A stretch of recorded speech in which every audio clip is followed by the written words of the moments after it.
नमस्कार, आप देख रहे हैं खबर 100। में हूं आपके साथ राहुल मौर्य। आइए रुख करते हैं इस वक्त की बड़ी खबरों की ओर, लेकिन उससे पहले एक नजर हेडलाइंस पर। मध्य प्रदेश के मंत्री भूपेंद्र सिंह ने की समीक्षा बैठक, सड़कों के मरम्मत कार्य को शुरू करने के दिए निर्देश। भूपेंद्र सिंह बोले, गुणवत्ता के साथ कोई समझौता नहीं। मध्य प्रदेश के मंत्री कमल पटेल ने किया औचक निरीक्षण, प्रवास के दौरान सोयाबीन की फसल को देखा, एसडीएम को दिए सर्वे कराने के निर्देश। मध्य प्रदेश के गृह मंत्री नरोत्तम मिश्रा का विपक्ष पर वार, कांग्रेस को जमकर लिया आड़े हाथों।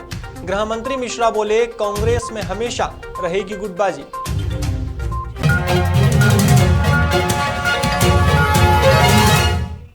बीते दिन भोपाल में प्रदेश के नगरीय विकास एवं आवास मंत्री भूपेंद्र सिंह ने एक बैठक ली है और शहर की सड़कों के मरम्मत कार्य को जल्द शुरू करने के आदेश दिए हैं।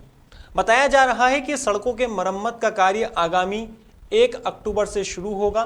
भूपेंद्र सिंह की माने तो मौसम विभाग के अनुसार सितंबर माह के शेष दिनों में भी बारिश की संभावना है। ऐसे में 1 अक्टूबर से कार्य शुरू किया जाएगा और गुणवत्ता के साथ कोई समझौता नहीं किया जाएगा। बता दें, इस बैठक में नगरीय विकास एवं आवास के प्रमुख सचिव मनीष सिंह, स्मार्ट सिटी के सीईओ अंकित अस्थाना सहित नगर निगम सहित सीपीए के अधिकारी उपस्थित थे। देखिए, आज जो भोपाल नगर निगम है, नगर निगम और सीपीए, इनकी सड़कों की स्थिति भोपाल में क्या है, इसकी पूरी समीक्षा आज हम लोगों ने की है और ये निर्देश दिए हैं कि सभी सड़कों का काम 1 अक्टूबर से भोपाल में प्रारंभ हो जाए, जिससे कि भोपाल में सड़कें जहाँ जहाँ भी खराब हुई है, जहाँ नई सड़क बनाना वहाँ नई बनाए, जहाँ पर पैच रिपेयर होना है या रिपेयर होना है वहाँ पर वो करें। ये निर्देश आज जारी किए हैं और 1 तारीख से सभी सड़कों पर एक साथ काम प्रारंभ होगा और अक्टूबर के माह में भोपाल की जो सड़कें हैं वो हम लोग नगर निगम और सीपीए की सड़कों को हम लोग पूरी तरह से रिनोवेट कर देंगे और जैसी सड़कें पहले थी वैसी हो जाएगी। मध्य प्रदेश के कृषि मंत्री कमल पटेल अपने प्रवास के दौरे पर हैं।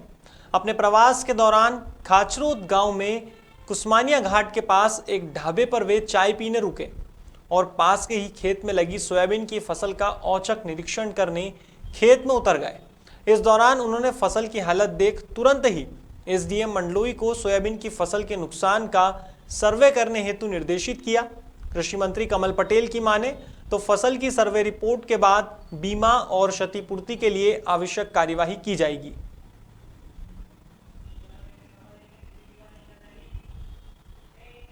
भोपाल में मासूमों को जिंदा करने के लिए अंधविश्वास का खेल खेला गया। दरअसल 2 मासूमों को जिंदा करने के लिए नमक के ढेर पर लेटाया गया। परिजनों का कहना है कि किसी ने उन्हें बताया था कि डूबने से अगर किसी की मौत होती है तो नमक पर लेटाने से मृत व्यक्ति जिंदा हो जाता है। यही कारण है कि अस्पताल में अंधविश्वास का खेल खेलते हुए 3 घंटे तक दोनों बच्चों की लाश को नमक के ढेर पर लेटाया गया। बता दें, विगत दिनों पहले ईंटखेड़ी के हलाली डैम में खेलते वक्त 3 बच्चे डूबे थे, जिनमें से 2 की मौत हो गई थी।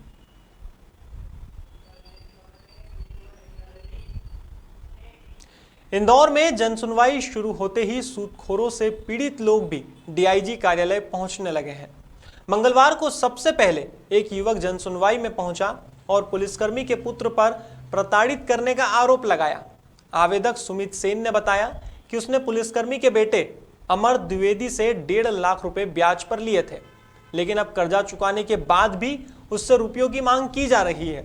साथ ही सिक्योरिटी चेक में फर्जी अमाउंट भरकर और चेक बाउंस कराकर उसे फंसाया जा रहा है।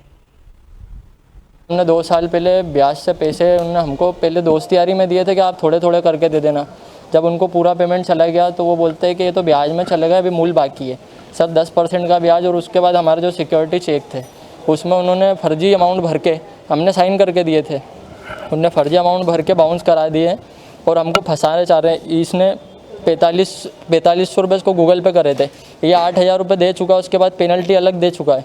ये 300 रुपये पर डे की पेनल्टी दे रहा है सर। इतना पैसा कहाँ से देंगे सर हम? सर ये विजयनगर थाना क्षेत्र में इंदौर के इसमें एफआईआर दर्ज हुई है। ये विजयनगर थाना क्षेत्र में इंदौर के इसमें एफआईआर दर्ज हुई है।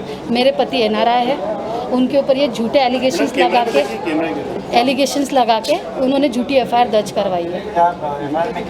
एफआईआर में उन्होंने लिखा है कि उन्होंने उनके पैसे दिए हैं, वो फ़ोन पे धमकाते हैं, उनके अंडरवर्ल्ड से ताल्लुकात है, ये सारी चीज़ें उन्होंने उसमें लिखी है। कौन सी संस्था है जिससे आप सदस्य हैं? और आइश्टाई कोऑपरेटिव संस्था के अंदर हम दोनों पति पत्नी संस्था के सदस्य हैं, खाता धारक है मतलब। देखने में आया था कि जन सुनवाई में एक महिला भी पहुंची थी। दरअसल दूसरा मामला विजयनगर थाने का है। यहां लेन देन में एनआरआई के खिलाफ झूठी शिकायत करने का मामला सामने आया है।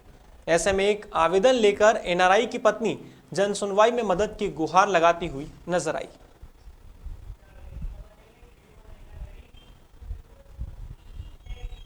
बुधवार को मध्य प्रदेश के गृह मंत्री नरोत्तम मिश्रा ने मीडिया से बात की।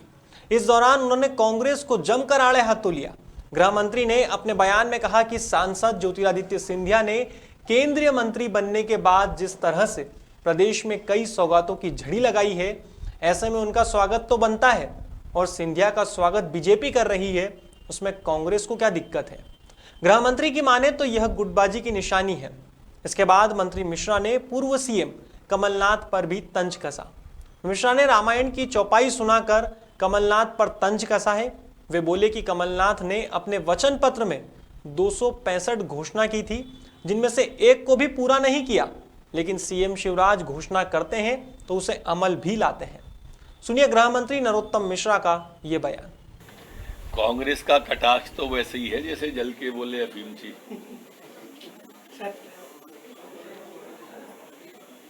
सिंधिया जी ने केंद्रीय मंत्री बनने के बाद जिस तरह से प्रदेश को सौगातों की झड़ी लगाई,